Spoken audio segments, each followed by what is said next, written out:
Olha, os cientistas climáticos do mundo nos dizem que a taxa mais alta, segura, de emissões seria cerca de 350 partes por milhão de dióxido de carbono e gases do efeito estufa na atmosfera.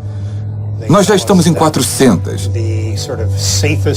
Eles dizem que o mais seguro que poderíamos esperar aguentar sem sofrer implicações perigosas, no caso de seca, fome, conflitos, extinção em massa, seria um aumento na temperatura de cerca de 2 graus Celsius. E nós estamos bem perto disso. E com todo o dióxido de carbono que já se encontra na atmosfera, nós vamos facilmente passar disso. Então, no momento, nós estamos vivenciando a próxima grande extinção de espécies na Terra, algo que não vemos desde o desaparecimento dos dinossauros.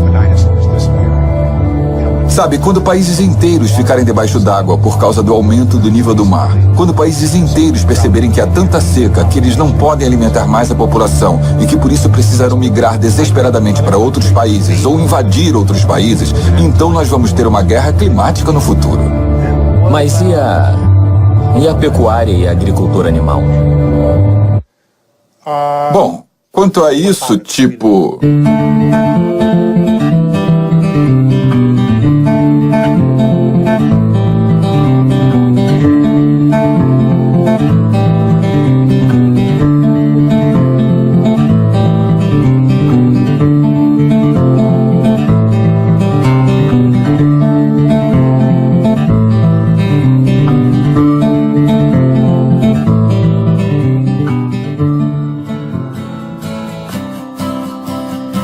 Meu nome é Kip.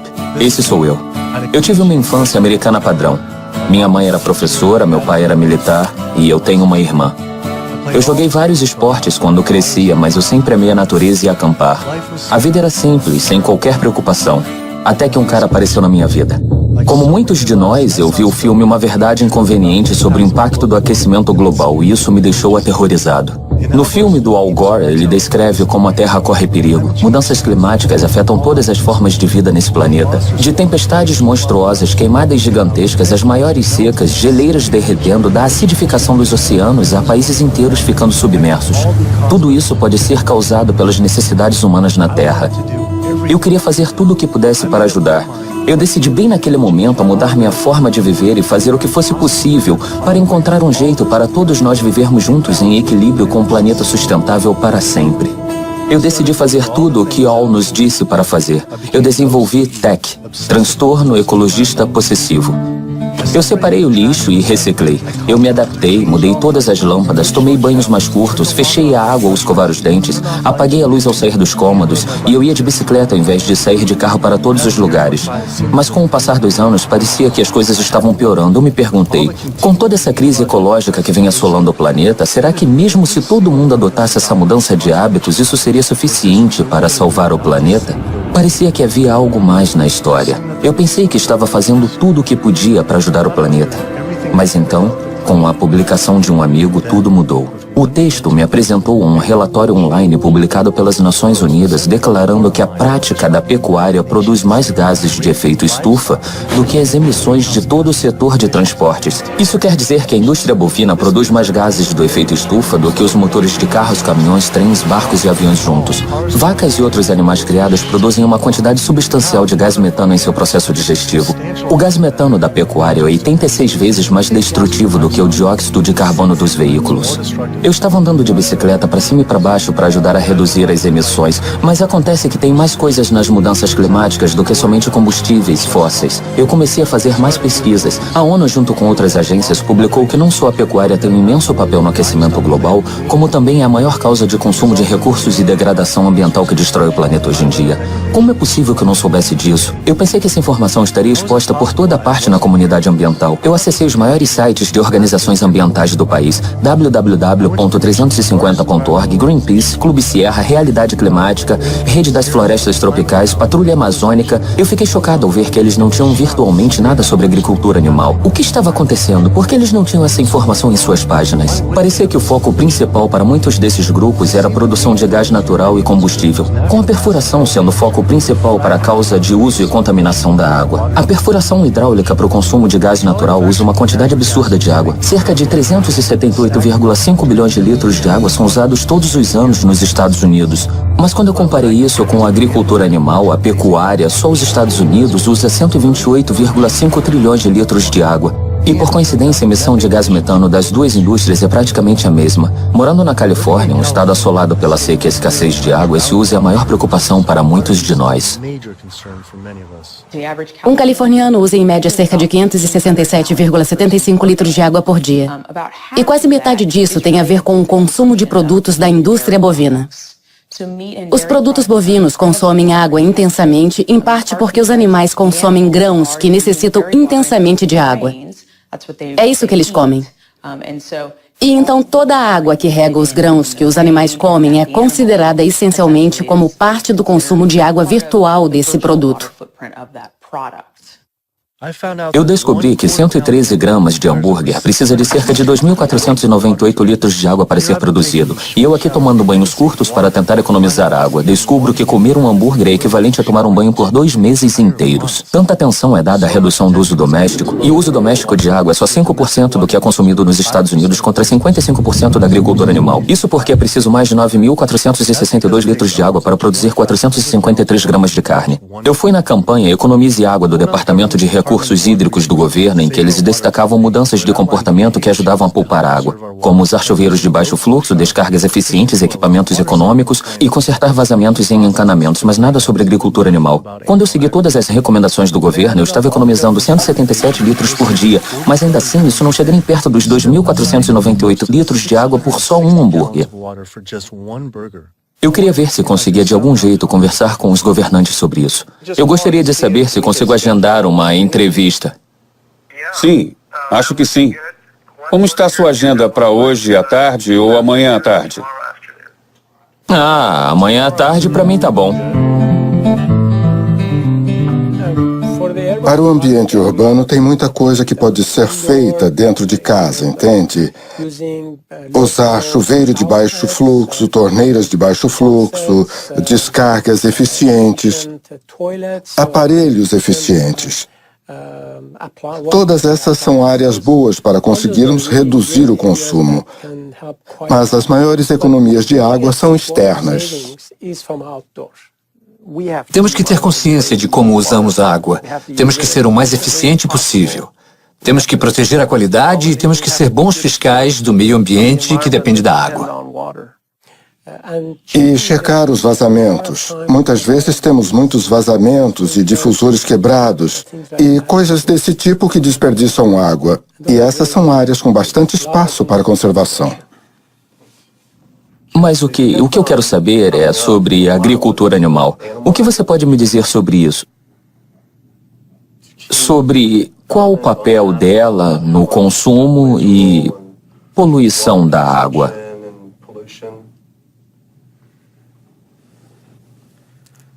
Eu não tenho certeza.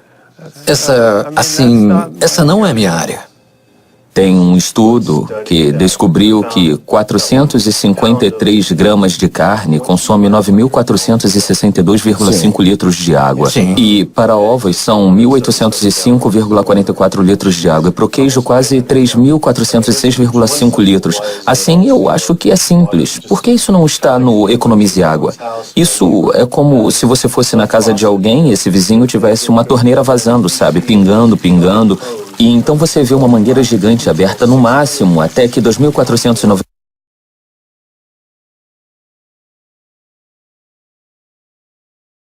8,1 litros de água sejam jogados na rua, alagando a rua inteira.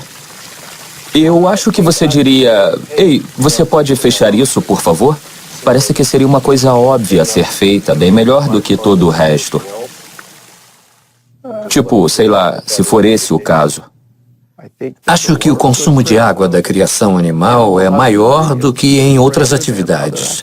Não existe nenhuma dúvida sobre isso. Isso seria realmente poderoso. Só que ao invés de esperar até estarmos vivendo uma seca, entende? O que você acha de começar agora e dizer para quem quer que esteja à frente do Economize Água: ei, vamos encorajar as pessoas a comer menos carne agora, porque esses estudos foram publicados? Eu não acho que isso vai acontecer. Por quê? Eu não acho que isso vai acontecer. Por quê? Por causa da forma como o governo atua por aqui. Isso é muito interessante, mas por quê?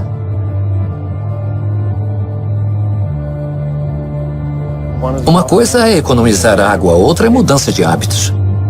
Hábito de tomar banho e não regar o próprio jardim e essas coisas todas. Isso é hábito. Sim. Nossa, o governo claramente não quer falar sobre esse assunto. Essa inabilidade de responder, somada ao silêncio das organizações ambientais sobre a agricultura animal, me fez acreditar que havia algo mais. Eu comecei a investigar mais sobre os impactos da pecuária e descobri que a situação era ainda pior do que eu imaginava. Os setores de transporte e energia recebem bastante atenção, compreensivelmente, por causa do impacto terrível que o dióxido de carbono causa em nosso clima.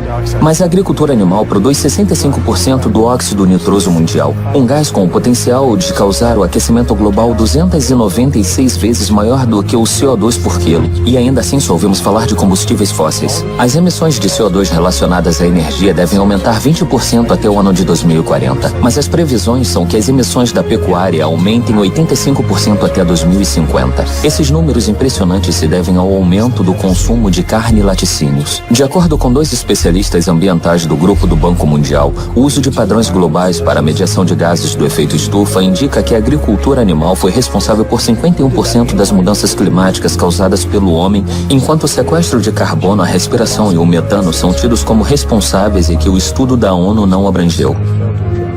Mas além disso, eu descobri que a criação de animais para alimentação é responsável por 30% do consumo de água mundial. Ocupa cerca de 45% dos terrenos da Terra. É responsável por cerca de 91% da destruição da Amazônia brasileira e é a principal causa das zonas mortas dos oceanos, destruição de habitats e extinção de espécies. Ainda assim, os maiores grupos ambientais que deveriam proteger nosso mundo não têm isso como seu objetivo principal. Eu tinha que falar com as organizações ambientais para descobrir o porquê delas não atacarem esse problema. Eu enviei dezenas de e-mails, fiz várias ligações, perdi horas esperando. Dias vieram, semanas viraram meses e por algum motivo ninguém queria falar comigo sobre isso. Que bizarro. Eu apoiei essas organizações por tanto tempo e agora recebi só silêncio. Mas eu consegui contato com um monte de autores e advogados ambientalistas que se dispuseram a falar sobre o assunto. Eu tirei a poeira da minha van, a Super Blue, e coloquei ela na estrada. Pelos meus cálculos, se não usarmos mais qualquer gás ou combustível daqui para frente, nós ainda vamos exceder as emissões máximas de gases do efeito estufa, entende? Os 565 gigatons até o ano de 2030, sem o setor da eletricidade ou o setor da energia sequer alimentar essa equação, simplesmente por causa da pecuária de consumo. Se reduzirmos a quantidade de emissões de metano, o nível na atmosfera cairia bastante rápido e em décadas. Ao contrário do CO2, que se reduzirmos as emissões na atmosfera, não vamos realmente ver sinais de diminuição dele em menos de 100 anos. É um desastre ambiental que está sendo ignorado pelas mesmas pessoas que deveriam combater o desflorestamento, o uso da terra, escassez de água, desestabilização de comunidades, fome mundial. A lista não acaba. Animais silvestres formavam, 10 mil anos atrás, 99% da massa vital da Terra. E nós, seres humanos, éramos só 1%. Hoje, só 10 mil anos depois, que é só uma fração de tempo, nós, seres humanos, com os animais que nós criamos cativos, somos 98% da massa vital. E os animais silvestres e selvagens formam só 2%. Nós basicamente roubamos totalmente o mundo, a terra, dos animais silvestres para o nosso próprio uso e para as nossas vacas e porcos e galinhas e fazendas de peixes, enquanto nossos oceanos foram simplesmente devastados. Pesquisadores preocupados com a perda de espécies concordam que a principal causa da perda de espécies na Terra, que estamos testemunhando, acontece por perda de habitats para a produção pecuária e pela pesca predatória, que eu chamo de pescar nos nossos oceanos. Estamos no meio da maior extinção em massa dos últimos 65 milhões de anos. A floresta tropical está sendo derrubada a 0,40 hectares por segundo e a força motriz por trás disso é a agricultura animal. Acabam com florestas para alimentar animais e plantar soja. Soja geneticamente modificada para alimentar as vacas e porcos e galinhas e as fazendas de peixes. 91% da perda da área da floresta amazônica até agora. 91% foi destruída por causa da pecuária. A principal causa da destruição ambiental é a agricultura animal. Eu não conseguia entender o porquê das maiores organizações ambientais não atacarem isso quando a missão delas é exatamente proteger o meio ambiente. Mas esse é o problema também. Eles dizem, sei lá, use menos carvão, ande de bicicleta, mas cadê o, sei lá, coma menos carne? Eu acho que eles pensam ser uma... Eu acho que eles testaram, e essa é uma derrota política. Porque os Em nível de... Porque essas organizações têm sócios, entende? Muitas delas. Eles tentam maximizar o número de pessoas que fazem doações. E se eles forem taxados de anti-carne, ou afrontarem os hábitos diários das pessoas que... Algo tão querido pelas pessoas que... Isso vai diminuir o financiamento. Eles não querem atacar a principal força motriz da devastação ambiental, que é a agricultura animal, por causa dos negócios. E eles querem se assegurar de terem uma fonte confiável de financiamento. Eu fui convidado para um encontro com o Al Gore faz algum tempo e perguntei sobre essa história e ele claramente deu uma retraída. E sabe o que ele me disse? Já é difícil convencer as pessoas sobre o CO2, não confunda elas. Eu acho que o problema com muitas organizações que estão focando insistentemente é não errar a mensagem, porque elas não querem irritar outro grande grupo de pessoas que vai dificultar a vida delas. Se você ouvir a maioria das grandes organizações ambientais, elas não vão te dizer nada além de continue vivendo como você vive, mas troque uma lâmpada de vez em quando, dirija menos, use menos plástico, recicle mais. Isso é melhor para o financiamento deles do que criar uma trama tipo vítima contra opressor. Sabe, é como quando nós falamos sobre quando temos uma família problemática e o pai é um alcoólatra, que é uma coisa que ninguém pode comentar. Todo mundo desvia do assunto e, mesmo assim, ele é a principal causa da destruição dos relacionamentos familiares, porque ninguém quer falar sobre isso. Como essas organizações poderiam não saber? Assim, o problema está bem diante delas, é inevitável a esse ponto.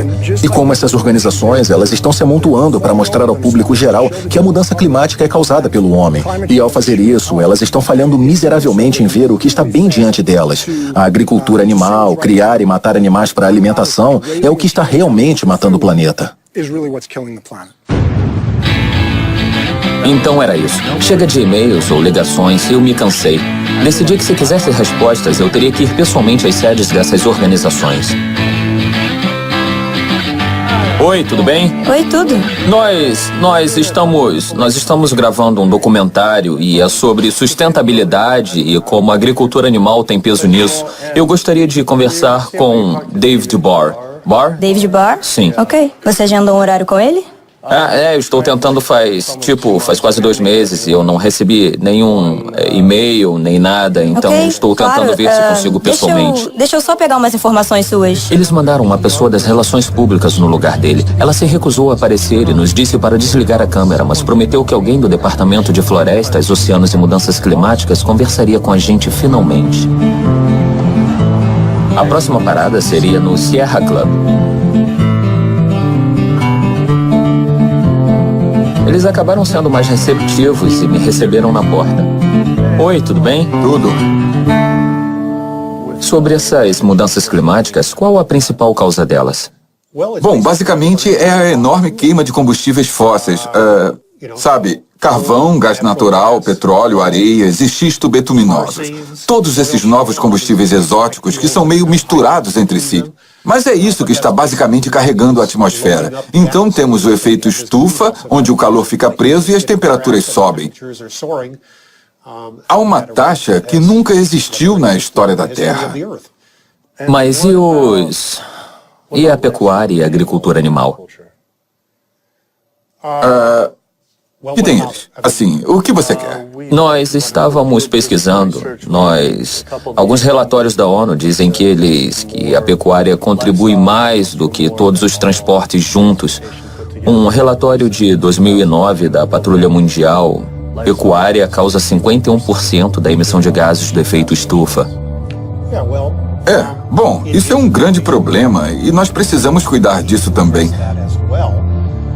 Mas sei lá, existem tantas fontes potenciais de metano e emissões de carbono. Se a principal causa de emissões é a agricultura animal e o consumo de carne, então isso não precisa ser o foco número 1 e não o número 2? Bom, essa é a sua abordagem. Nossa abordagem é diferente. Bom, isso foi bizarro. Então o Greenpeace me respondeu hoje e disse: foi bom encontrarmos com você ontem. Eu falei com várias pessoas aqui no Greenpeace sobre o seu pedido, mas sinto que não poderemos ajudar dessa vez.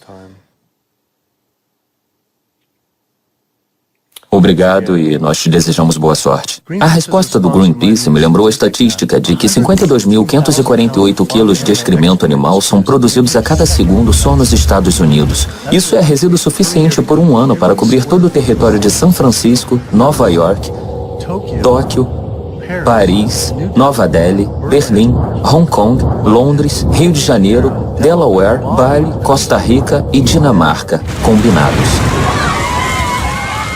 As operações pecuárias em terra causam mais ou criam mais de 500 zonas mortas por excesso de nitrogênio nos nossos oceanos, ocupando mais de 245,95 quilômetros quadrados de área completamente sem vida. Então, qualquer discussão significativa sobre o estado de nossos oceanos precisa sempre começar com discussões claras sobre a agricultura animal em terra, o que não é o que nossos grupos de conservação, e o Oceana é o maior do mundo no momento, o mais influente, assim como outros. Isso não é o centro das discussões. Eu fui no site da minha organização de proteção oceânica favorita, a Fundação Surfrider, para ver o que eles estão falando disso. Eu encontrei muita coisa sobre sacos plásticos e lixo, mas nada sobre agricultura animal. Qual o maior poluidor de qualidade da água da costa? O que é... é muito disso. Tem uma... Na verdade, nós chamamos tudo de coquetel tóxico porque é realmente algo de origem difusa. Então sei lá, metal pesado de pneus e freios de carro, metais pesados. Esses herbicidas e pesticidas, eles estão meio que pegando tudo que jogamos no solo, juntando tudo e despejando no oceano. Então é bem difícil destacar, uma coisa. Enquanto estávamos fazendo nossa pesquisa para esse assunto específico, nós encontramos com uma certa frequência, entrevistamos mais e mais pessoas e continua vindo à tona que a agricultura animal está sendo... Nós lemos que a agricultura animal está no topo da poluição da água, bem mais do que qualquer outra coisa. Isso é interessante. Eu acho que depende da região que você analisa. Em áreas urbanas, que é mais ou menos onde nós estamos, aqui no sul da Califórnia, nós não vemos isso porque não tem muitas, fazendas de pecuária. Mas se você olhar no centro do país, em Maryland, Virgínia, Carolina do Norte, aquela região... Eu sei que tem muitas granjas e muitas fazendas de porcos, e isso é um problema sério. Eu fiquei surpreso que não só eles não focam nos restos das fazendas, como também não mencionaram qualquer campanha sobre como nossos oceanos estão perto do colapso. O relatório da ONU diz que 3/4 dos peixes do mundo sofrem pesca predatória e têm sua população muito reduzida por causa da pesca em excesso. Os oceanos estão sendo arrasados como nunca antes. E os ambientes marinhos estão com problemas. E se nós não acordarmos e fizermos algo, nós vamos ver oceanos sem peixes até o ano de 2048. É essa a previsão dos cientistas. O fato é que quando vemos os peixes, às vezes só olhamos para o fato de serem animais consumidos pelos humanos. Então, nós não necessariamente olhamos para os animais que ficam presos em redes ou que são assassinados na indústria. Nós retiramos mais de 28 bilhões de animais do oceano no ano passado. Eles nem tiveram a chance de se recuperar, não se multiplicam tão rápido. Eles não voltarão, não damos qualquer chance para eles. A forma que acontece a pesca hoje para alimentar a demanda de 90 mil toneladas de peixe é basicamente por redes de pesca. Para cada quilo de peixe pego, há cerca de 5 quilos de outras espécies indesejadas, como golfinhos, baleias, tartarugas marinhas e tubarões descartados como lixo. Se formos imaginar essa mesma prática acontecendo na savana africana, mirando gazelas, mas no processo pegando cada leão, girafa, avestruz e elefante, ninguém apoiaria isso. Ainda assim, é isso que acontece no oceano todos os dias. Entre 40 e 50 milhões de tubarões são mortos todo ano em redes e linhas de pesca sem intenção. Então, suas barbatanas podem ou não ser cortadas, mas eles são apanhados inicialmente sem intenção. É assim com a pesca sustentável, inclusive, ou de forma sustentável em muitos casos. Para peixes considerados sustentáveis, por exemplo, pela Oceana e organizações de sustentabilidade certificadas. Então, o que eu penso é, por que paramos com o banimento da sopa de barbatana, se nossa preocupação é com tubarões, como é a dessas organizações e também da maioria do público hoje em dia? Se nos preocupamos com tubarões, devemos banir a pesca. Eu visitei o site do maior grupo de conversação oceânica do mundo, a Oceana, para ver o que eles estão fazendo sobre isso. Lá no site, junto com a palestra do CEO Andy Sharpless, eu me assustei ao ler que eles, na verdade, recomendam que uma das melhores formas de ajudar os peixes é comer peixe.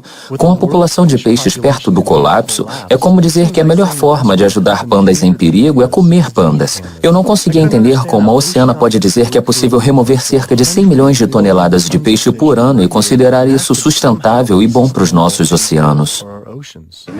Muitas espécies à beira da extinção estão beirando a extinção de forma gradativa e não se recuperaram com a proteção da Oceana, nem com a proteção do Conselho de Fiscalização Marítima e até com a proteção do Aquário de Frutos do Mar da Baía de Monterrey, o que, você sabe, eu menciono nas minhas palestras, que, sei lá, deveriam mudar de nome, já que não protegem nada. Eles estão só assistindo isso acontecer, ao invés de, sei lá, lutar agressivamente contra isso. Assim, de acordo com a Organização de Alimentos e Agricultura das Nações Unidas, sabe, quase 3/4 de todos os pesqueiros pelo mundo praticam pesca predatória. Então não existem criações de peixes por aí que, sei lá, você pode considerar que tem níveis saudáveis para o ecossistema. Assistindo à palestra do Andy, ele falou sobre alimentar o mundo. Em 1988, a pesca, como você menciona, atingiu seu pico em 85 milhões de toneladas. Como é possível ser sustentável pegar 100 milhões de toneladas em 2050, independentemente de ser em um criadouro ou no oceano? Se para cada quilo de peixe retirado, são retirados basicamente 5 quilos de peixes selvagens. Não importa se é num lago ou no oceano. Como isso é sustentável?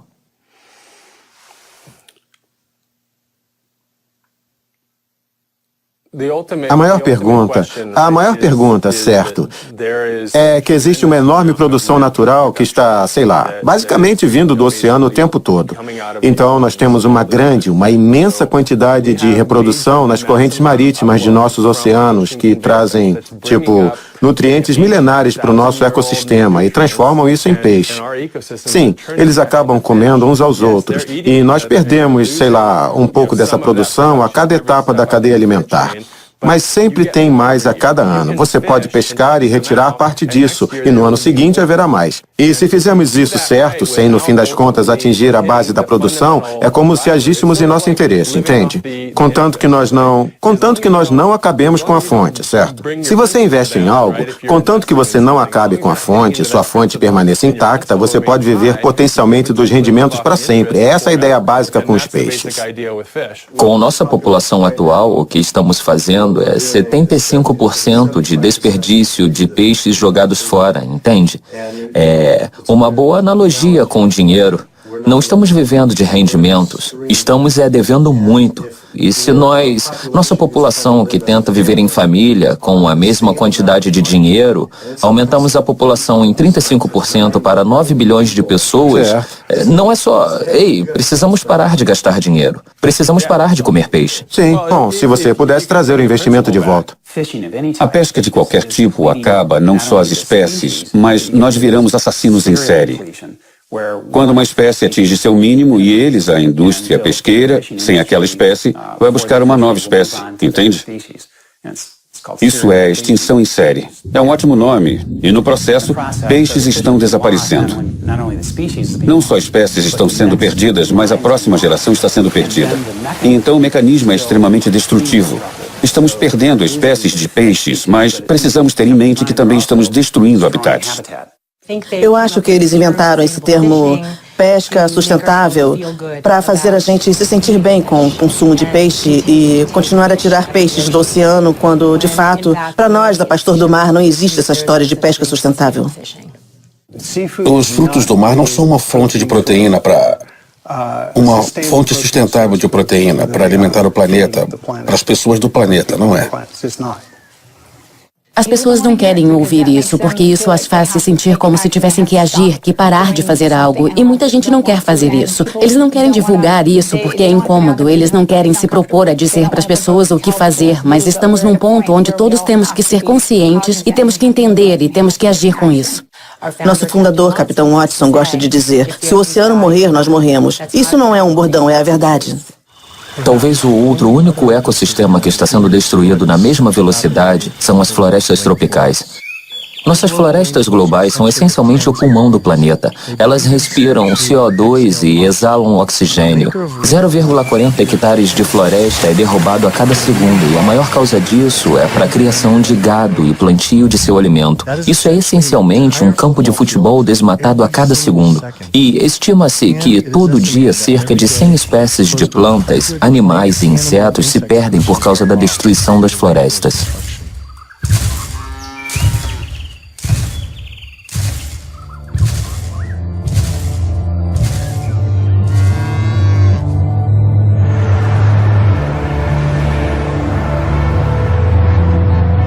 Qual é a maior causa?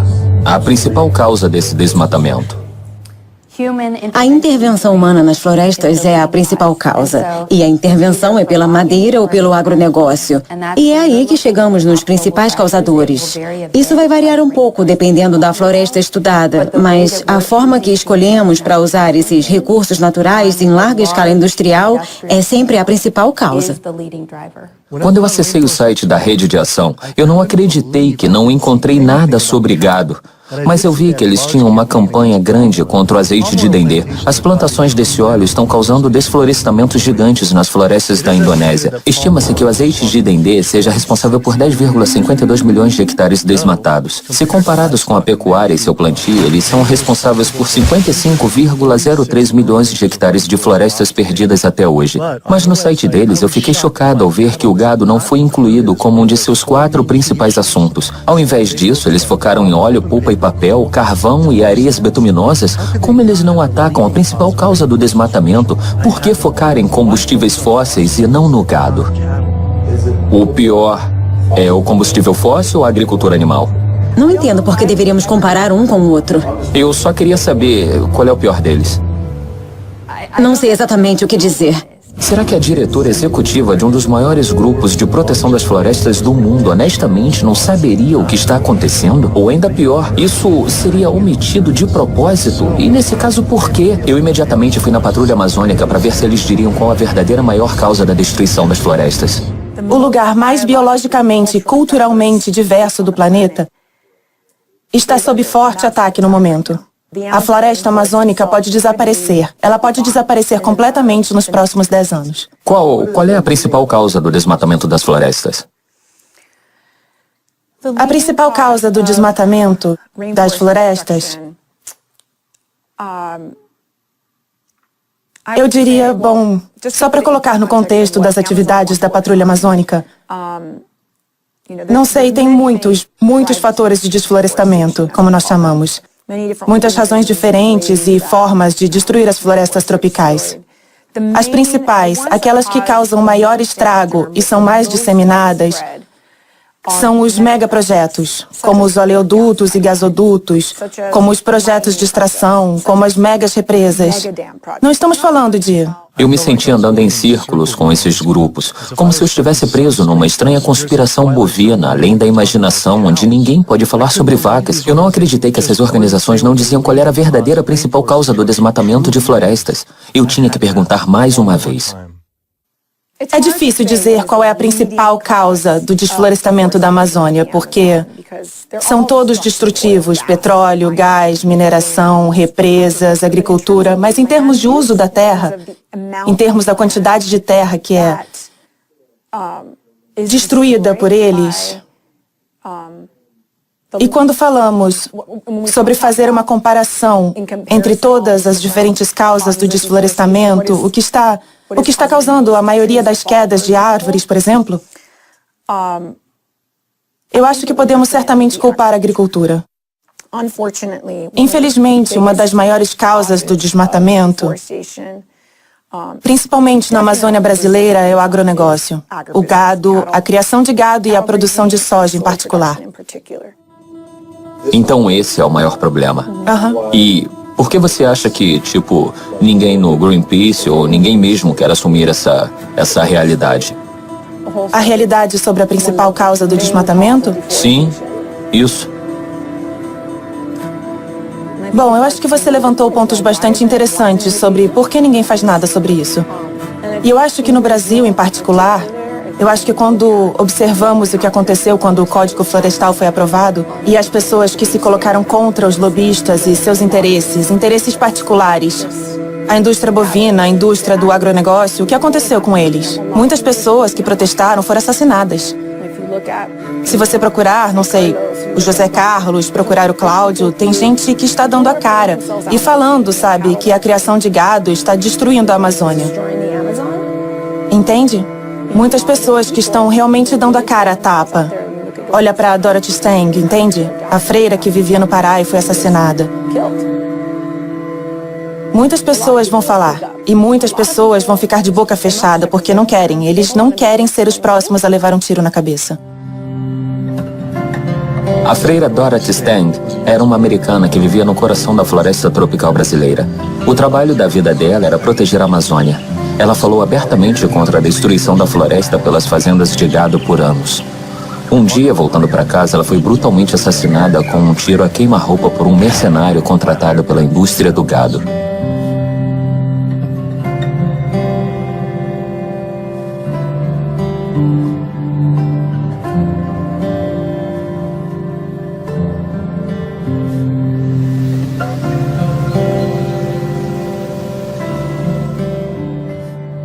Depois que o Greenpeace rejeitou a entrevista, eu escrevi novamente implorando por outra chance.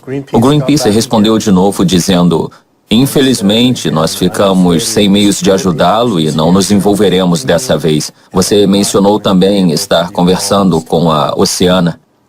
Com certeza, eles poderão fornecer excelentes declarações sobre problemas relativos aos oceanos. Obrigado mais uma vez por lembrar de nós.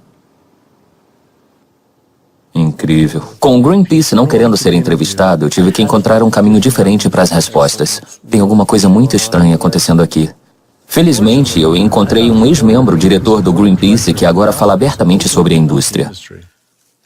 Organizações ambientais, como outras organizações, não estão dizendo a verdade sobre o que o mundo precisa de nós enquanto espécie. É muito frustrante quando a informação está bem diante de nós, está documentada em artigos revisados e periódicos. Qualquer um pode ler, mas as organizações ambientais se recusam a agir. Você não encontra em nenhuma de suas políticas e em nenhuma das missões do Greenpeace que a dieta é importante, que a agricultura animal é o problema. Eles se negam, como outras organizações ambientais, a abordar o problema. A comunidade ambiental está falhando conosco e com os ecossistemas. E é muito frustrante ver eles fazendo isso. NRDC, a melhor defesa da Terra. Tudo bem, então aqui eles têm algumas coisas sobre agricultura animal.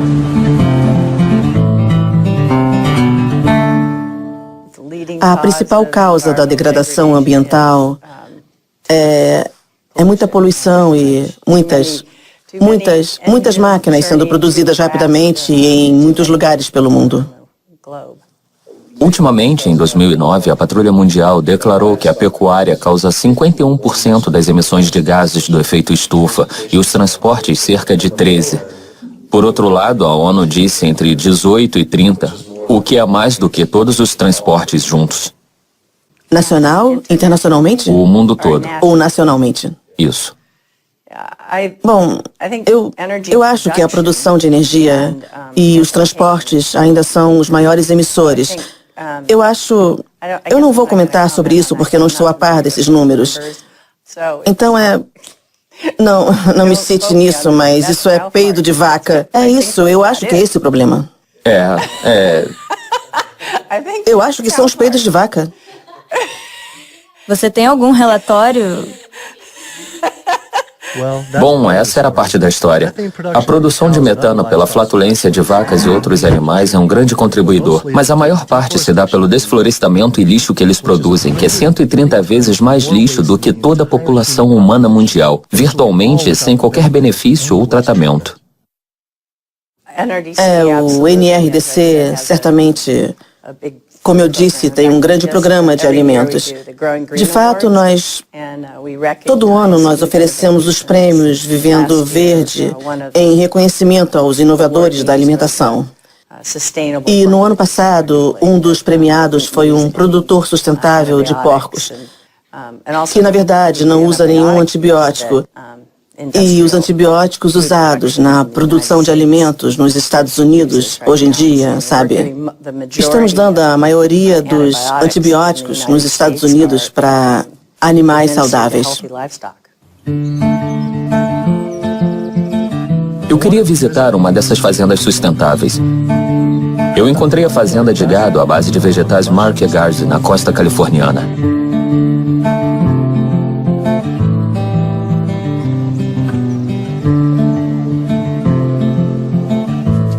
Eu conheci o Eric e a Doniga Markegard e seus 4 filhos. Lia e Larry acordam às 6 e vão ordenhar as vacas e alimentar os porcos.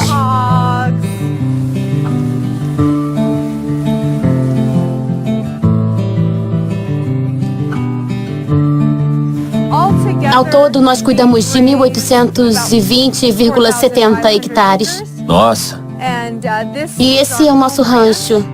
Aqui nós temos 385,18 hectares. Bastante. Em média, nós temos uma vaca e meia por cada 4,05 hectares. Nós produzimos por ano cerca de 36,24 mil quilos de carne pronta para consumo.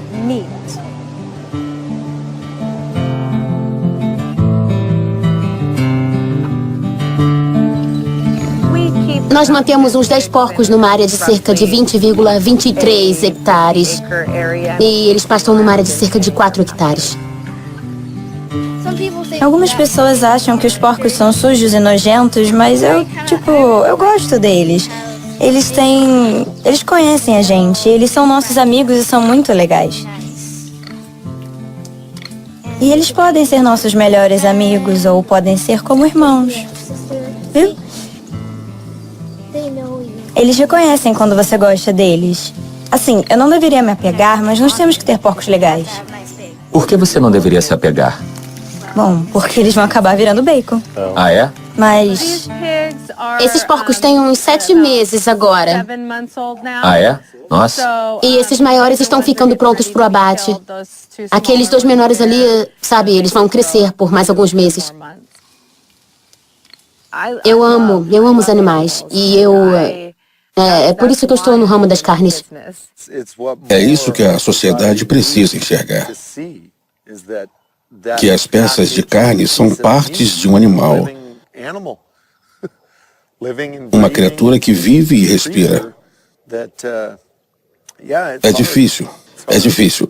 Mas como a Doniga disse antes, nós fazemos isso porque amamos eles. Com o uso da terra, vocês têm cerca de, contando com os ativos ou equipamentos industriais, cerca de 0,81 hectares, 1 hectare por vaca, dependendo. Não é tão limpo assim, mas eu diria 14, 16 hectares. Isso, e temos um rancho na Dakota do Sul com 20,23 hectares. 23 hectares, são tipo 20,23 hectares. Nossa, e por quê? A mesma coisa. Tinha o cultivo e acabou o nitrogênio, entende? Exploraram Também a terra. sazonal, e lá não é? é sazonal. E é possível, ou é prático, para o mundo todo dizer crie gado à base de pasto? Tipo, no Brasil, onde, sei lá, 80%, supostamente 80% da floresta tropical foi destruída pelo gado. E o que vocês pensam disso? Eles não deveriam comer carne. Se o meio ambiente deles não foi feito para criar gado, eles não deveriam comer carne. É. E como vocês anulam a pegada de carbono da pecuária?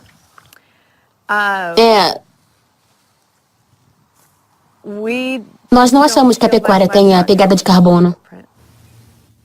Eu saí de lá me sentindo confuso. E quanto ao gado à base de pasto não ter pegada de carbono, parece poder fazer sentido se eu somasse o uso da terra e a população. Se formos usar os Market Garden como modelo de criação de animais, o que requer 1.820,70 hectares para produzir 36,240 quilos de carne, o americano médio come 94,68 quilos de carne por ano. Se fosse tudo de gado à base de pasto, só 382 pessoas poderiam se alimentar dessa terra. Isso equivale a 4,73 hectares por pessoa, vezes 314 milhões de americanos, o que é igual a 1,5 bilhões de hectares de terra por pasto. Infelizmente, só existem 0,77 bilhões de hectares nos 48 estados americanos mais ao sul. Atualmente, cerca de metade da terra de todos os Estados Unidos é dedicada à agricultura animal. Se nós fôssemos mudar para gado à base de pasto, precisaríamos limpar cada metro quadrado dos Estados Unidos até o Canadá e América Central e até a América do Sul. E isso só para alimentar a demanda americana de carne. Mas essa conta não leva em consideração que muito dessa terra não serve para o pasto pecuário. Nós precisaríamos converter todas as montanhas em pasto,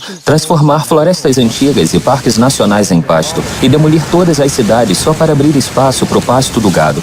Assim como no Brasil, os Estados Unidos não estão preparados para essa demanda de carne. São precisos 23 meses para um animal de pasto crescer até o ponto de idade e tamanho para o abate, enquanto o gado de grãos leva 15 meses. Então são 8 meses a mais de uso de água, uso de terra, alimento, lixo. E em termos de pegada de carbono, isso faz bastante diferença. Parece que, por causa do uso da terra, o gado de pasto é ainda mais insustentável do que a criação industrial. Eu precisava aceitar o fato de que não existe forma sustentável de criar animais suficientes para alimentar a demanda atual de carne. E também tinha minhas dúvidas quanto aos laticínios. Mas eu queria conversar com uma companhia de laticínios orgânicos de ponta para ver se eles acreditam que seus produtos são considerados sustentáveis para a população mundial. Isso requer muito investimento para produzir leite. A ração, a água, a terra. É verdade. E pode não ser prático esperar que exista produção de leite suficiente para uma produção sustentável, para alimentar o mundo todo. Eu não acredito que isso seja necessariamente o caso. Eu acho que talvez muito se espera que o mundo possa ser alimentado por laticínios de maneira sustentável. Eu não sei a resposta, mas o senso comum diria que as chances são pequenas. Eu fiquei chocado de receber uma resposta tão honesta. Se isso veio do CEO da empresa, eu me pergunto o que os fazendeiros diriam. Baseado no marketing, parecia que suas fazendas eram oásis para as vacas.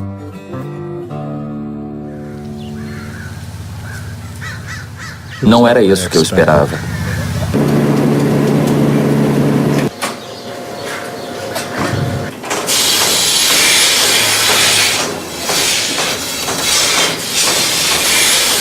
Uma vaca vai comer, sei lá, entre 63,42 quilos e 67,95 quilos de ração por dia. 63,42 quilos? Todo dia, e ainda vão beber entre 113,55 e 151,40 litros de água.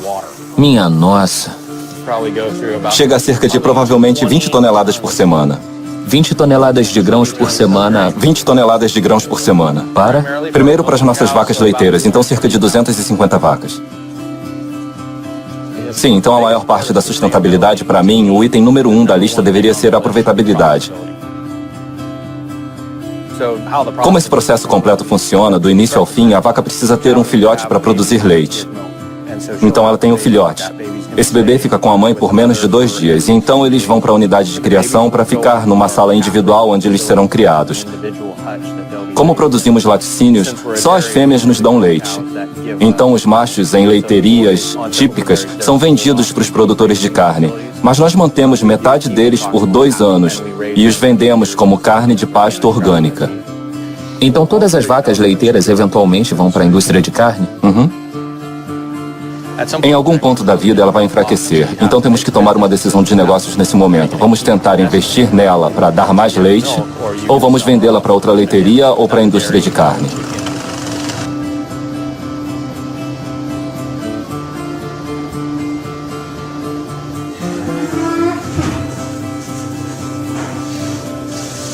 Existem poucos lugares no planeta que têm esse tipo de meio ambiente.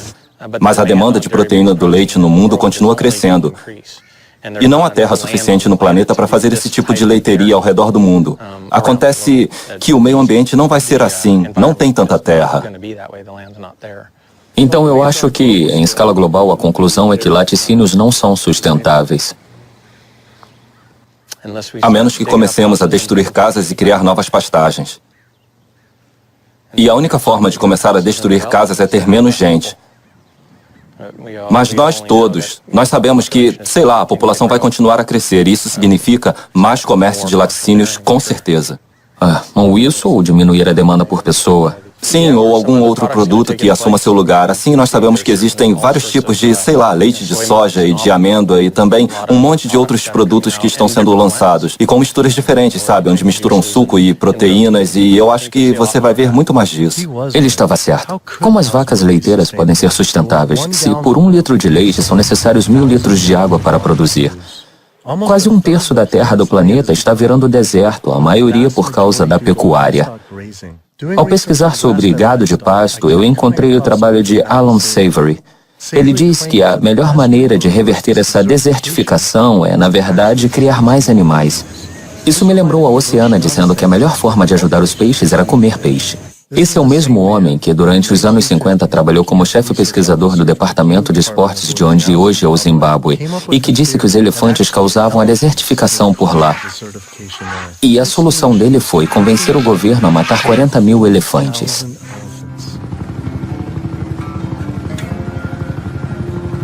E depois de 14 anos de massacre impiedoso, as condições só pioraram. A teoria dele estava errada. A matança finalmente acabou, mas não até dezenas de elefantes e suas famílias serem mortos. Eu nunca aceitaria conselhos ecológicos deste homem.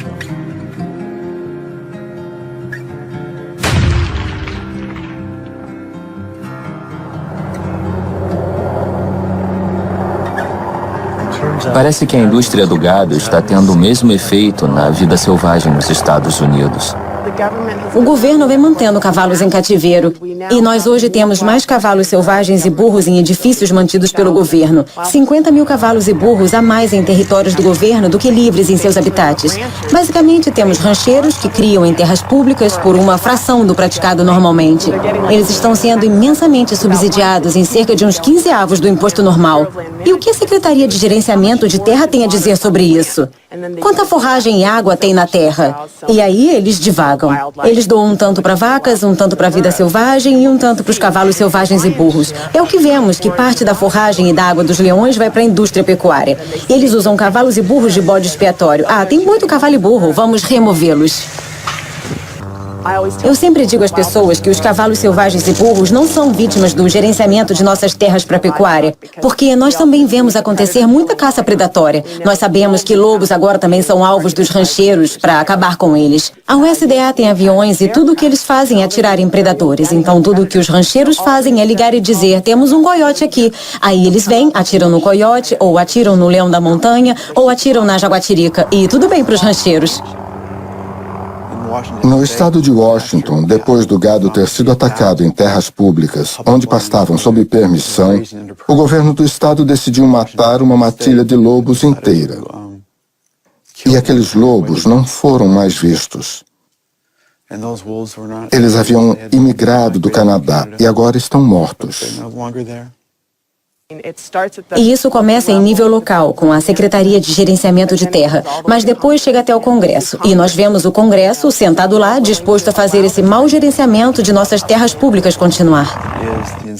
É a insistência e o poder de lobby da indústria de agricultura animal que continua a assassinar lobos, continua a haver a prática de manter os predadores em níveis baixos, que não beneficiam o ecossistema. Eu já vi tantos terrenos, já vi tantas intervenções da Secretaria de Gerenciamento de Terra, onde eles dizem que as terras não estão atingindo os padrões. E eles dizem abertamente que é a pecuária que está fazendo as terras não atingirem os padrões. E ainda assim, eles continuam a permitir a prática da pecuária. Eles estão envolvidos com o fato de onças serem caçadas por cachorros, de matilhas inteiras serem dizimadas. da temporada de caça durar o ano inteiro e de armadilhas serem armadas para que os bichos sofram. Se alguém se importa com os cavalos selvagens, com as terras públicas e com o meio ambiente, não pode ignorar o impacto negativo que a prática pecuária está tendo nas terras públicas no Oeste. Eu adicionei o custo da produção de comida animal, que os produtores não conseguem, de fato, arcar sozinhos. Esses são os custos ocultos ou custos externos que eles impõem à sociedade. Isso acaba afetando a saúde pública. Danos ambientais, subsídios, danos a pesqueiros e até a crueldade. Se você pegar esses custos externos, que chegam a 440 bilhões de dólares, se as indústrias bovina e de laticínios forem obrigadas a assumir esses custos, se eles tiverem que arcar com esses gastos, os custos e o preço de varejo de carne e laticínios iam lá para o espaço. Então uma dúzia de ovos vai custar 5 vezes mais caro. Um Big Mac vai custar 10 vezes mais caro. Coma você carne ou não, seja você onívoro ou herbívoro. Você está pagando parte dos custos do consumo de outra pessoa. Então, se alguém vai ao McDonald's e compra um Big Mac por 5 dólares, outros 7 dólares de custos são jogados para a sociedade. Eu estou pagando, você está pagando, coma você carne ou não. Quando você presta atenção em quem se beneficia e quem faz lobby pelo sistema de agricultura, são os maiores produtores de comida do país e os maiores produtores de carne. E quanto maiores e mais ricos eles ficam, mais eles podem ditar as políticas federais sobre a produção de comida, porque eles têm muito poder político. Eu sabia que precisava conversar com os grupos de lobby da agricultura animal para ouvir o que eles tinham a dizer. Se eles conseguem silenciar o governo, será que eles influenciam e têm possíveis conexões com os grupos ambientais também? A Aliança de Agricultura Animal, um dos maiores grupos de lobby da pecuária na América, aceitou ser entrevistada. O Greenpeace não conversou com a gente, mas a Aliança pela Agricultura vai conceder uma entrevista. Só isso já diz algo. As pessoas ouvem a expressão OGM e esse termo é assustador, mas eu acho que a agricultura tem dificuldade para explicar seu significado, mas na realidade o que fazemos é usar a tecnologia para promover melhoramentos na forma de plantio de grãos e em como criamos os animais. Não vamos alimentar o mundo voltando a como era 100 anos atrás, quando os animais eram alimentados com um pasto. Não é só trazer os animais para dentro e implementar esses grandes sistemas integrados por causa de sustentabilidade. Isso com certeza reduz o impacto ambiental enquanto melhora o bem-estar animal e a segurança dos alimentos. Então você está dizendo que os animais gostam de ficar presos?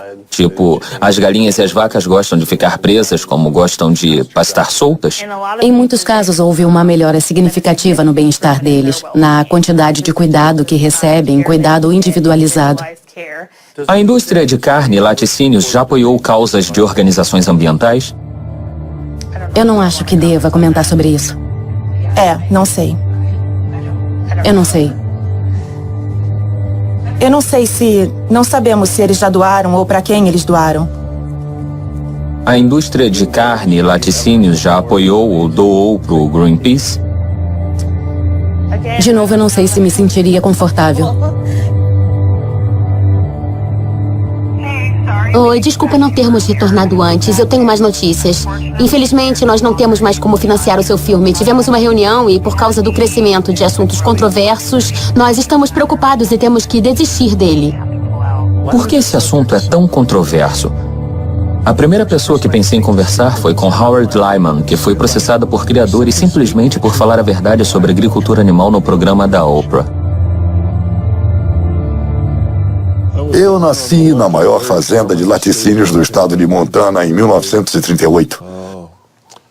Eu vivi a vida toda numa fazenda de pecuária. Fui para a Universidade de Montana, me formei em agricultura. Voltei e comecei um grande empreendimento de agricultura, onde eu tinha 4,05 mil hectares de plantação, 7 mil cabeças de gado e cerca de 30 funcionários. Eu passei 45 anos da minha vida na agricultura animal. Então eu tenho experiência. Quando eu fui no programa da Oprah, nós tínhamos a lei de difamação alimentar. Essa lei, na minha opinião, é inconstitucional. Mas ela basicamente diz que é contra a lei dizer algo que você sabe ser falso sobre uma commodity perecível. Eu não disse nada no programa que eu pensava ser falso. Eu fui lá e disse a verdade.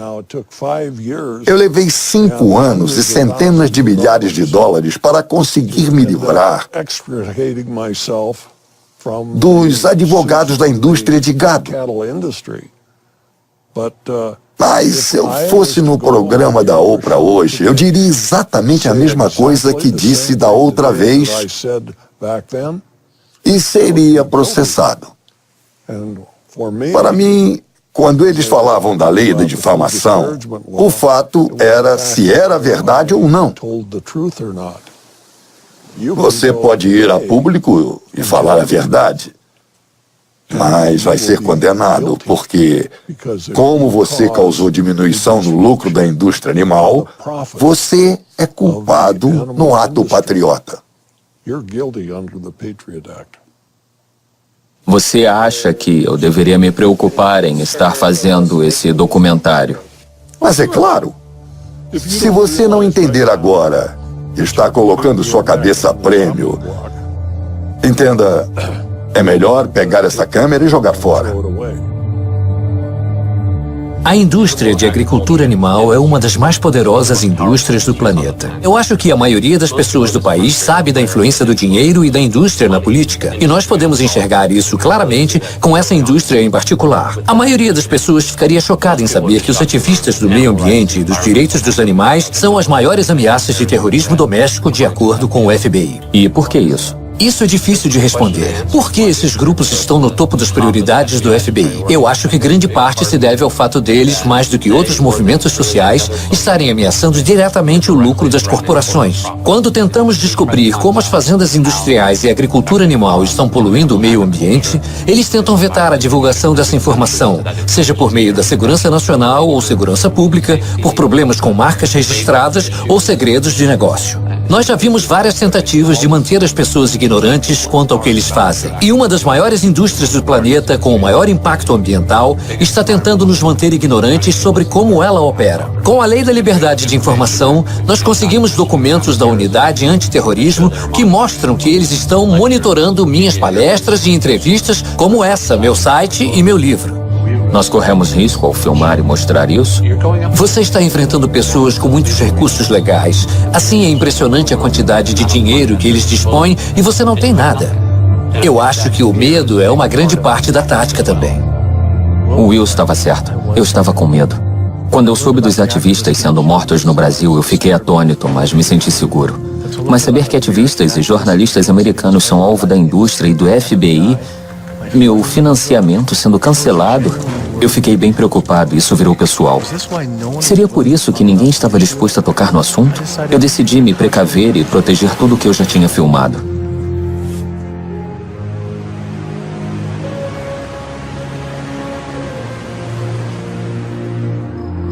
Eu estava mais do que preocupado em imaginar o que podia acontecer se eu fosse mais a fundo nesse assunto. Parecia que a única decisão a tomar seria largar as câmeras e desistir. Mas então eu percebi que isso era muito maior do que qualquer preocupação pessoal que eu pudesse ter. Isso era sobre toda a vida na Terra sendo ameaçada por nossos atos. Agora, ou você vive por alguma coisa ou morre por nada. E eu nunca realmente tive uma escolha. Eu decidi então me render não ao medo desse segredo, mas à busca pela verdade. Eu não podia ser como essas organizações ambientais e me calar enquanto o planeta está sendo comido vivo bem diante dos meus olhos. Eu tinha que levantar e continuar em frente.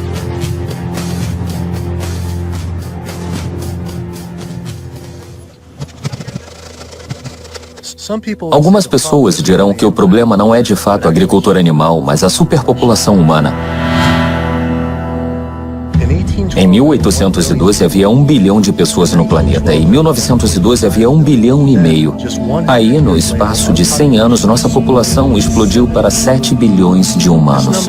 Esse número merece grande atenção, mas fica ainda mais importante quando percebemos que essa população cria 70 bilhões de animais em fazendas. A população humana bebe 19,68 bilhões de litros de água todo dia e come 9,51 bilhões de quilos de alimento. Mas só as 1,15 bilhões de vacas do mundo bebem sozinhas 170 bilhões de litros de água por dia e comem 61,16 bilhões de quilos. Esse não é um problema populacional, é um problema de população que consome carne. Organizações ambientais não debaterem isso é como organizações de saúde tentarem combater o câncer de pulmão sem debater o fumo de cigarros. Mas ao invés de fumar passivamente, é comer passivamente que afeta todo o planeta. Nós temos cerca de 1 bilhão de pessoas passando fome todos os dias. No mundo todo, 50% dos grãos e legumes cultivados são dados a animais. Eles estão comendo grandes quantidades de grãos e legumes. E nos Estados Unidos, chega perto de 70%, 80%, dependendo de que grão falamos, até 90% da soja produzida. 82% das crianças famintas do mundo vivem em países onde a comida é dada para animais em sistemas pecuários, que depois são mortos e servidos aos indivíduos mais abastados em países desenvolvidos, como Estados Unidos, Inglaterra e Europa. O fato é que nós podemos alimentar todo ser humano no planeta hoje com uma dieta adequada, se não fizermos nada além de pegar a comida que damos aos animais e transformá-la em comida para humanos. E alguém vem tentar defender os OGMS? Isso é como tentar dar um copo com água a um homem se afogando. Você pode produzir em média 15 vezes mais proteína de origem vegetal do que de carne em qualquer área da Terra, seja usando o mesmo tipo de terra ou uma área mais fértil em alguma parte do mundo, ou uma área devastada. Se nós reduzirmos a quantidade de carne que comemos e laticínios e ovos, poderíamos reverter todos os campos de monocultura de milho e soja geneticamente modificados em floresta novamente para ser habitada por animais. Sabe, sempre que alguém diz que nós não podemos plantar para humanos em terras onde estamos plantando alimento para animais, alguém está desmerecendo a maior plantação da Califórnia. O fato é que se você plantar milho para enfiar na goela de um animal, você pode plantar milho e alimentar um ser humano. Você encoraja as pessoas a comer menos carne pela imensidão de recursos necessários e pelo custo para o meio ambiente. E para os animais. E para os animais. E para os trabalhadores do sistema, porque é um sistema brutal em todos os níveis. Enquanto a população mundial continuar a aumentar até 9 bilhões de pessoas, você consegue prever um momento em que nós teremos que parar completamente de comer carne? Eu não sei se pararemos completamente. Eu acho que a quantidade de carne consumida vai cair. Não há como sustentar 260 gramas por pessoa por dia, o que é que os americanos comem hoje. Se somente os chineses decidirem que querem comer o mesmo e eles decidirem comer o mesmo, nós não teremos terra suficiente para produzir os grãos para alimentar tanta carne. Eu acho que uma dieta à base de plantas é mais sustentável. Mas o que você recomendaria para 9 bilhões de pessoas comerem para o planeta não ser só mais sustentável, mas para ele se recuperar? Dá para dar um número, tipo 28 gramas? De carne? E incluindo laticínio, talvez. Eu não acho. Eu não sei o quanto. Mas deveria ser algo em torno de alguns gramas por semana, entende? Não vai ser do jeito que comemos hoje. Estamos empanturrados de carne, estamos comendo demais. E isso inclui o queijo também? Tipo, 57 gramas no total? 57 gramas por semana? Somente gramas por semana parece ser nada. As pessoas poderiam produzir isso em seu quintal. Talvez uma produção de quintal seja sustentável. Eu tenho 42 patos. Eu comecei com 3 patos, 3 anos atrás. E do nada eles viraram uma população. Eu compro um saco de 33,98 quilos de sementes e ele dura hoje em dia 2 semanas. Os patos que vamos abater agora têm em média 2 anos. Quando você convive com eles se acostumam com você, entende? Eles não sentem medo de nada e eles fazem esses barulhos normalmente. Devagar. Calma, calma, calma. Ok. Não, nós vamos manter você. Ron, esses dois vão primeiro. Quer dar uma despertinho, hein? Comparados com galinhas, eles são a mesma coisa.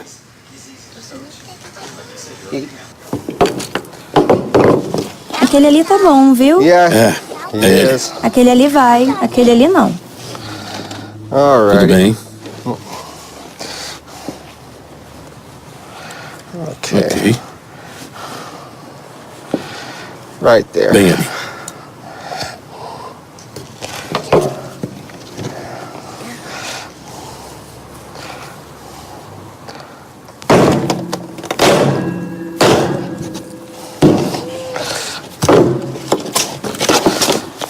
Isso vai ser meio nojento. Como ele ainda está vivo?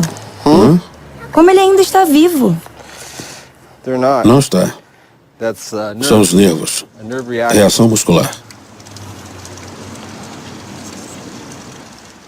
Acho que quando eu tinha uns 5 anos, mais ou menos, foi a primeira vez que meu pai veio e nos fez assistir. Fazer isso com coelhos. E nós tínhamos uma dúzia de coelhos por ano. Então nós pegávamos os coelhos, tirávamos a pele e limpávamos para cozinhar. E o garoto ficava meio...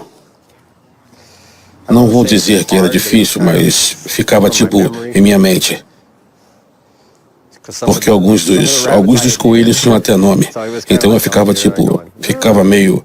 Você meio que pensa, Mas depois de fazer algumas vezes, você acaba aprendendo que aquilo é só algo que precisa ser feito.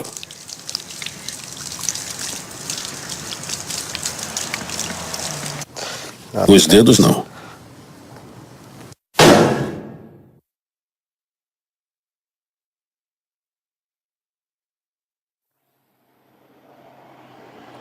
Eu não consigo fazer isso, eu não acho que consigo, eu não acho que deixaria alguém fazer por mim. Se eu não posso, eu não quero que outra pessoa faça por mim. Isso é a sustentabilidade? Para ser sustentável, 33,98 quilos dá 910 gramas por... Então, é 450 gramas por semana por pato. 52 semanas, são 52 semanas, 49,83 quilos de comida para cerca de 680 gramas de carne. Em termos de sustentabilidade, é 100 para 1. E esse grão é... sei lá, quem sabe de onde vem a ração. Mas assim, quando chega a esse ponto, não é pela sustentabilidade, isso foi muito, sei lá... Eu não me sinto muito bem com isso, foi a primeira vez que eu vi aquilo, então foi meio...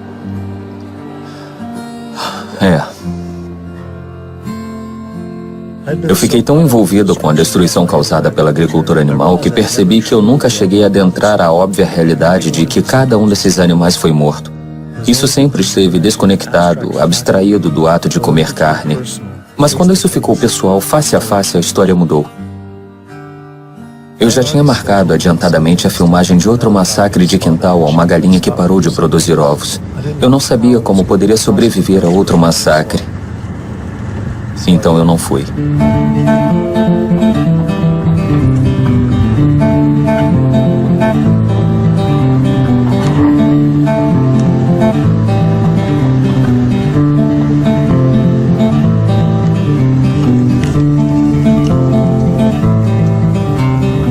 Abrigo Animal é um santuário fazenda animal no norte da Califórnia que atua no resgate de animais da indústria de agricultura animal. Muitas pessoas não percebem que galinhas criadas pela carne, como esse carinha atrás de nós, são geralmente abatidos com 42 dias de vida.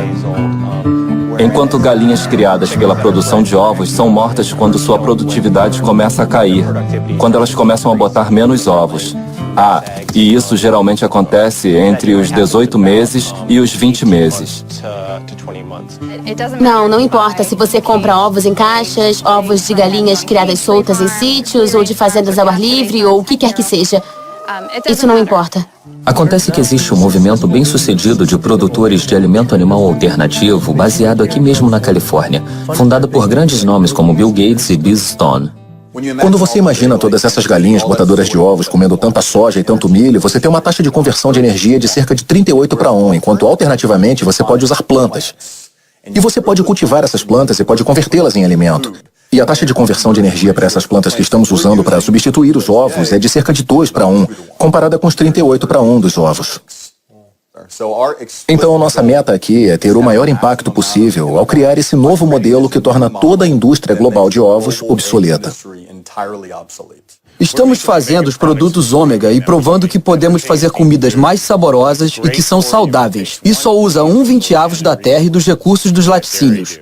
Se eu dissesse que você pode ter a estrutura de fibras de carne, a sensação de saciedade, as proteínas e todos os benefícios nutricionais da carne sem consumir proteína animal de verdade, e ao fazer isso você ajudaria com a mudança climática, mexeria com as epidemias de saúde que estamos vendo, melhoraria o bem-estar dos animais e ajudaria na conservação de recursos naturais, você escolheria a mudança? Mas e se as pessoas comessem menos produtos animais? Tipo, não comer às segundas?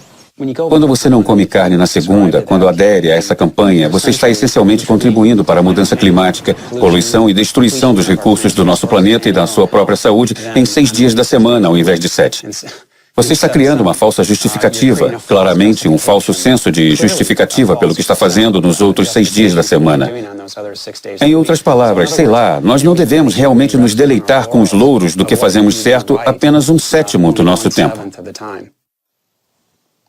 Você não pode ser ambientalista e consumir produtos animais. Ponto. Se engane o quanto quiser. Se você quer alimentar seu vício, que faça, mas não se considere um ambientalista.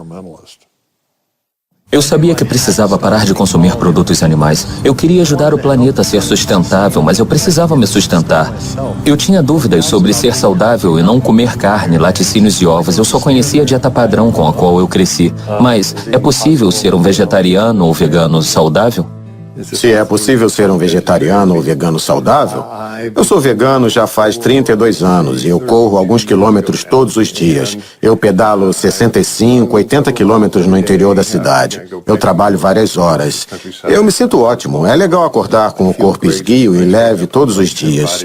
E muitos dos meus amigos veganos e pacientes, entende, são, sei lá, eles melhoraram desde a transição para a dieta vegana. Então sim, eu já vi mães veganas passarem por gravidezes saudáveis e darem à luz filhos veganos, que são criados e se transformam em adultos veganos inteligentes.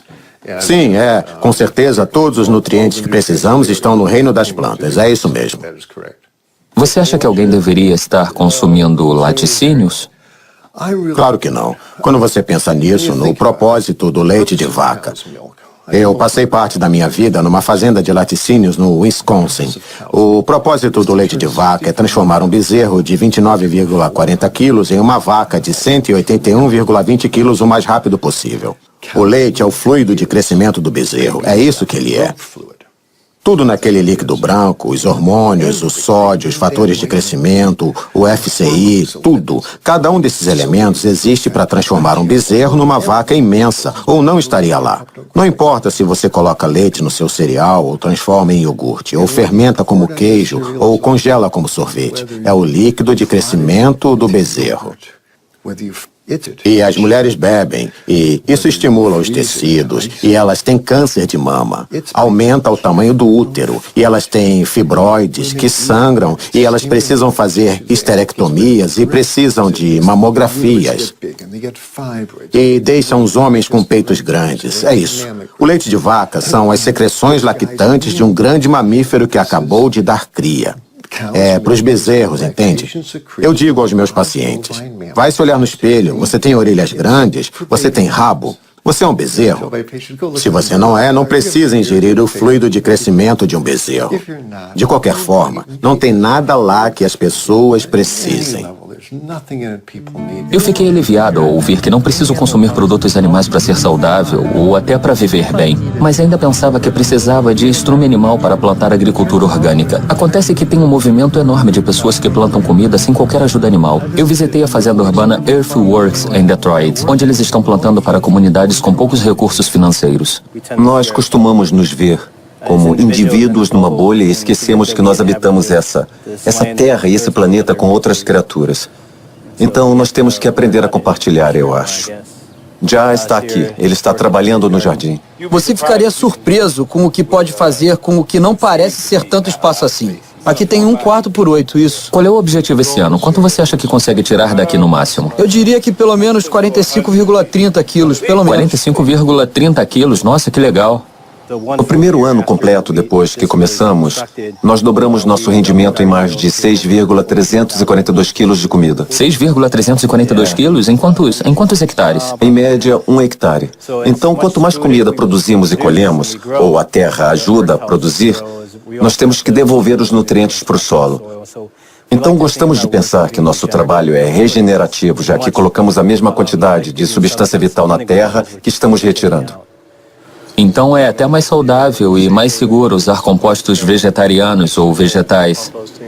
Sim, foi isso que descobrimos, mas também porque leva menos tempo e é bem mais fácil de gerenciar. Bem mais fácil, é. E o solo é tão rico quanto... Sim, com certeza. Não só o veganismo é mais compassivo, é também mais eficiente. E numa sociedade com tantos bilhões de pessoas, nós precisamos ser o mais eficiente possível. Algumas pessoas podem chegar e dizer que se abraçarmos essa visão primitiva, onde só existem animais selvagens e a gente volte a tipo caçar e coletar, que vai ser legal. Mas eram 10 milhões de pessoas no continente inteiro. Talvez um pouco mais, um pouco menos. Ninguém sabe ao certo. Hoje, agora, nós temos o quê? Nós temos 320 milhões na América, 25 milhões no Canadá, mais 100 e poucos milhões no México. Então, a América do Norte tem, sei lá, algo em torno de 450 milhões de pessoas. Tentar descobrir uma forma de balancear a agricultura animal com 450 milhões de pessoas famintas é impossível. Isso é impressionante. Eu não acreditei quando soube disso. Mas 216 mil pessoas nascem no planeta todo dia. É extraordinário. Mas o que é realmente extraordinário é precisar por dia de mais de 13,76 mil hectares de terra para plantio. E isso não vai acontecer. Alimentar uma pessoa numa dieta vegana à base de plantas por um ano requer só 1/6 de 1 hectare de terra. Alimentar a mesma pessoa numa dieta vegetariana que inclui ovos e leite requer 3 vezes mais terra. Alimentar um cidadão americano padrão com carne, leite e ovos requer 18 vezes mais terra. Isso é porque você pode produzir 16,7 mil quilos de vegetais em 0,67 hectares, mas só 167,6 quilos de carne no mesmo pedaço de terra. Um californiano que consome muita carne pode economizar o equivalente a 1,4 toneladas de CO2 por ano se removesse a carne de sua dieta. Ele economizaria 1,6 toneladas ao virar vegetariano e 1,8 toneladas virando vegano. Isso é mais do que mudar sua casa para energia solar ou dirigir carros híbridos. Só mudar para um veículo elétrico economiza mais, o que ainda poucos podem pagar. Mas ao contrário dos carros elétricos, a economia não para nos gases de efeito estufa. Uma dieta vegana produz metade do CO2 de uma onívora americana, usa 1/11 da quantidade de combustíveis fósseis, 1/13 da quantidade de água e 1/18 da quantidade de terra. Depois de somar tudo isso, eu percebi que eu tinha chance de economizar todo dia mais de 4.163,5 litros de água, 20,03 quilos de grãos, 2 metros quadrados de terreno florestal e o equivalente a 4,5 quilos de CO2 e uma vida animal a cada dia. Se nós, enquanto sociedade, virarmos veganos e nos afastarmos do consumo de alimentos animais em direção a uma dieta à base de plantas, bom, o que poderia acontecer? Se não matarmos todas essas vacas e comermos elas, então não precisaremos criar tantas vacas porque estamos criando vacas, galinhas e porcos e peixes. Nós estamos criando eles, sei lá, por todo esse tempo e sem pestanejar. Então, se não criarmos eles, não precisaremos alimentá-los. E se não precisarmos alimentá-los, não precisaremos dedicar tanta terra para o cultivo de grãos e legumes e tudo mais para alimentá-los. E então a floresta pode voltar, a vida selvagem pode voltar, os oceanos podem voltar, os rios podem voltar a correr limpos, o ar pode voltar, nossa saúde pode voltar. A estrutura de energia renovável, como prédios solares e geradores eólicos espalhados pelo país para reduzir a mudança climática, essa é uma ótima ideia, mas é projetada para levar pelo menos 20 anos e custar no mínimo 18 trilhões de dólares para desenvolver. Outra solução para a mudança climática: nós podemos parar de comer os animais. E isso pode ser feito hoje. Não precisa levar 20 anos e com certeza não precisa custar 18 trilhões de dólares porque não custa nada. Algumas pessoas dizem, vamos resolver o CO2 e aí a gente se preocupa com o metano. Isso é errado. O que faz sentido é fazer o contrário. Faça algo sobre o metano e a resposta virá imediatamente. Sem qualquer sombra de dúvidas, é a coisa mais importante que alguém pode fazer pelo meio ambiente. Nenhum estilo de vida tem um alcance tão grande e um impacto tão profundamente positivo no planeta e em toda a vida na Terra do que escolher parar de consumir animais e viver do veganismo. Você não acha que o problema seria resolvido num piscar de olhos? Eu vou te falar. Tudo o que precisamos é que os ambientalistas vivam o que pregam. E o mundo seguirá um novo caminho. Nós não vamos ter sucesso até acabarmos com a agricultura animal. E por sucesso, eu quero dizer não salvar os ecossistemas a tempo, não ter alimento suficiente para todas as pessoas do planeta, não parar o aquecimento global, não parar de poluir as zonas mortas que ocorrem nos campos de milho e soja plantados para alimentar a pecuária. E nós não vamos parar a caça aos lobos e outros predadores. A fazenda orgânica é um passo positivo gigante na direção certa, mas nós precisamos continuar andando, nós precisamos ir além dos orgânicos, nós precisamos de sustentabilidade. Quando você tira os animais da equação, você também tira os gases do efeito estufa e também tira os riscos à saúde e tira alguns dos fatores externos ligados à escassez de alimentos. Mas uma coisa que é impressionante, eu acho que a gente traz de volta nossos valores. Valores como compaixão, integridade e gentileza, valores que são naturais para os seres humanos. Você traz isso de volta e reconstrói a história da nossa alimentação. E eu acho que isso alimenta o progresso. Eu também acho que isso ajuda as pessoas a pararem antes de comer ovos, antes de comer um bife, antes de comer um nugget e se perguntarem, é isso o que eu realmente quero? Ou eu, na verdade, quero algo mais? Eu tive que chegar a essa conclusão. A única forma de viver sustentavelmente e eticamente nesse planeta com outras 7 bilhões de pessoas é viver uma dieta vegana inteiramente baseada em plantas. Eu decidi, ao invés de comer outros, eu vou comer por outros. Primeiro, como esses grupos ambientais, eu tinha medo do que eu queria mudar. Mas agora eu me joguei. Toda essa conversa de sustentabilidade soava como se o nosso planeta estivesse em coma. E eu não quero que ele simplesmente sobreviva ou se sustente, mas que melhore. Viver hoje não é sobre sustentabilidade, mas a habilidade de se desenvolver. Já recebemos tanto por tanto tempo, é hora de retribuir. 108% de tudo que nós temos. Eu me senti bem. Eu estava conectado. E nós vemos esse movimento não só sobre prover alimentos mais baratos que todos possam comer, mas também um movimento espiritual, um movimento em direção à compreensão de quem nós realmente somos e de como nós podemos nos conectar uns com os outros. Faça o que puder fazer, da forma que puder fazer, todo dia de sua vida. E você vai acabar morrendo como um dos indivíduos mais felizes que já morreram. Nós nos tornamos parte de um momento de união com outras pessoas. Está acontecendo. Isso está mesmo acontecendo. Viramos notícia. Altruísmo é uma boa filosofia de vida. Traz todos esses benefícios para nós, para o planeta e para as outras pessoas. Então é uma boa maneira de viver, ecologicamente. Isso faz bem. É transformar massivamente como nossa sociedade come, porque é uma necessidade. É agir no que conhecemos e agir gentilmente e calmamente no planeta inteiro e com outras pessoas para alcançar as metas, para se viver melhor. Nós podemos, mas nós precisamos escolher isso. Você pode mudar o mundo. Você precisa mudar o mundo.